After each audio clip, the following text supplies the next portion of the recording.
देश में थोक महंगाई दर अगस्त के मुकाबले सितंबर में कुछ घटी है, लेकिन पिछले साल सितंबर के मुकाबले ये काफी बढ़ी हुई है। असर साफ दिख रहा है। घरेलू जरूरत की सारी चीजें महंगी हो चुकी हैं, सब्जियां भी। रविशंजन शुक्ला की रिपोर्ट।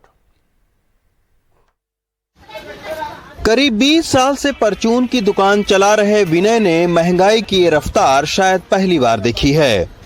बीते एक महीने में कॉस्मेटिक के सामान के दाम 20% बढ़ गए। कपड़े साफ करने के सामान से लेकर साबुन तेल की कीमतों में भी इजाफा हुआ है। चीनी 38 रुपए किलो से बढ़कर 42 रुपए किलो हो गई है और 5 किलो के आटे का पैकेट 300 रुपए से 330 रुपए हो चुका है। किस किस चीज के दाम बढ़े हैं महीने भर के? कॉस्मेटिक में सर शैम्पू, साबुन, सरफ, ये चीजें बहुत तेज हो गई है सर। और तेल में भी इंक्रीजमेंट है सर, 5-7%। मस्टर्ड ऑयल 200 रुपए लीटर आ रहा है सर।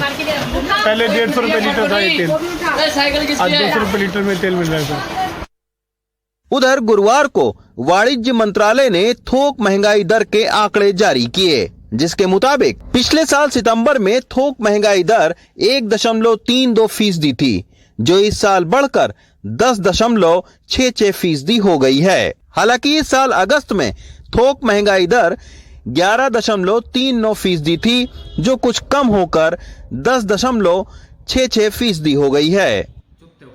जानकार कहते हैं कि हाल फिलहाल में महंगाई घटने वाली नहीं है। हाल अभी जो त्योहारों का सीजन है उसकी उस समय तक तो अभी खाने के तेल सस्ते होने वाले नहीं हैं, क्योंकि यहाँ पर खाने के तेल की डिमांड बहुत ज़्यादा होती है। अगर सिर्फ भारत की बात करें तो भारत में 7.5 मिलियन टन की करीब सरसों की पैदावार होती है और उसका जो तेल इस्तेमाल होता है वो पूरा का पूरा इस्तेमाल होता है, उसमें कुछ सेविंग नहीं होती, यानी कि हमारे पास स्टॉक इकट्ठा नहीं होता। और अभी यहाँ पर इम्पोर्ट ड्यूटी जरूर कम की है, लेकिन उसका इम्पैक्ट आने में कम से कम 1 से 3 महीने का समय लगेगा। पेट्रोल डीजल से लेकर रसोई गैस के दामों में भी लगातार इजाफा हो रहा है, जिसका असर सब्जियों के दामों पर भी पड़ रहा है। बाजार में टमाटर जहां 80 से 100 रुपए में मिल रहा है, वहीं आलू, प्याज और दूसरी सब्जियों के भाव भी लगातार बढ़े हैं। जानकार इसे डीजल के दाम बढ़ने से माल ढुलाई का भाड़ा बढ़ने से जोड़ रहे हैं। इसी के चलते महंगाई पर सरकार जो भी दावा करे, फिलहाल इसके बने रहने का अंदेशा ज्यादा नजर आ रहा है। नई दिल्ली से रविशंजन शुक्ला, एनडीटीवी इंडिया। नवरात्रों के बाद अब मां दुर्गा की मूर्तियों का विसर्जन होना है। दिल्ली में यमुना नदी में मां दुर्गा की मूर्तियों का विसर्जन तो पहले ही प्रतिबंधित था। अब कोरोना भी है तो दिल्ली सरकार ने मूर्ति विसर्जन पर नए तरह के प्रतिबंध लगा दिए हैं। इन प्रतिबंधों को जानने के लिए देखिए हमारे सहयोगी शरद शर्मा की रिपोर्ट। दिल्ली में यमुना नदी में मूर्ति विसर्जन पर तो पहले ही रोक थी, लेकिन कोरोना के मद्देनजर दिल्ली सरकार ने इस बार किसी भी तरह के सार्वजनिक मूर्ति विसर्जन पर भी रोक लगा दी है। दिल्ली पॉल्यूशन कंट्रोल कमेटी ने आदेश दिया है कि दिल्ली में इस बार ना तो यमुना नदी में देवी दुर्गा की मूर्तियों का विसर्जन होगा और ना ही किसी तालाब या घाट या अन्य किसी सार्वजनिक स्थल पर। आम लोगों, आरडब्ल्यूए, पूजा समिति से कहा गया है कि दुर्गा की मूर्ति का विसर्जन अपने घरों में किसी बाल्टी या कंटेनर में करें। दरअसल एनजीटी ने यमुना में मूर्ति विसर्जन पर रोक लगाई थी, जिसके बाद दिल्ली सरकार ने पार्क आदि में कृत्रिम तालाब बनवाकर विसर्जन की व्यवस्था करवाई थी, लेकिन इस बार उस पर भी रोक लग गई है।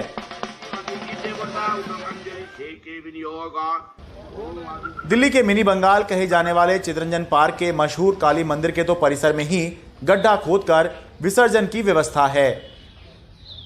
हमारे लिए कोई चिंता का विषय इसलिए नहीं है कि हमारा मंदिर परिसर के अंदर ही हमारा जगह बना हुआ है, जहां पर हम मूर्ति पिछले साल भी, उससे पहले साल भी हम विसर्जन किए थे। लेकिन हर दुर्गा पूजा समिति के पास ऐसे इंतजाम नहीं हैं और देवी दुर्गा की बड़ी मूर्ति विसर्जन करना आसान नहीं होता। इसलिए खुद सत्ताधारी आम आदमी पार्टी के विधायक अपनी सरकार के इस आदेश को बदलने की मांग कर रहे हैं।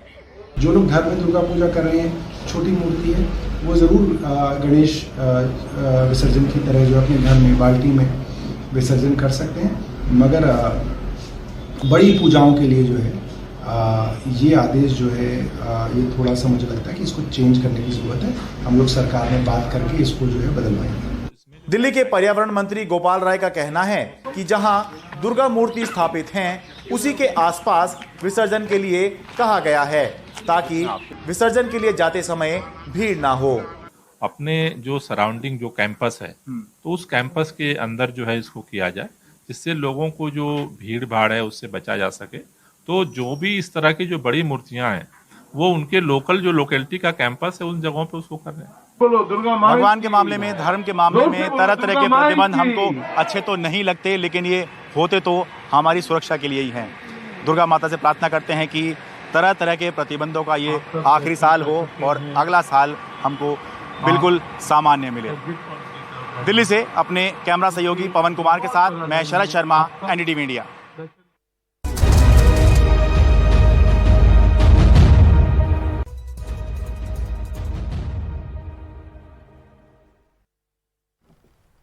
आज नवमी है। बंगाल में दुर्गा पूजा का चौथा दिन, लेकिन बंगाल के लिए मामला पूजा का ही नहीं है, तरह तरह की कलाओं के प्रदर्शन का भी है।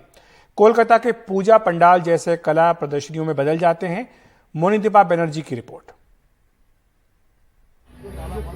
कोलकाता कला के विराट कैनवास में बदल गया, जिसके केंद्र में देवी दुर्गा हैं। यहाँ कलाकार ने अपनी कलाकृति बनाई और उसे नष्ट कर दिया ताकि अपने भीतर की देवी तक पहुंच सके। बारिशा में शरणागत मां दुर्गा ने दिल जीत लिए और फिर अपनी कहानी से उन्हें तोड़ डाला। और यहाँ बदल गई है भूमिका।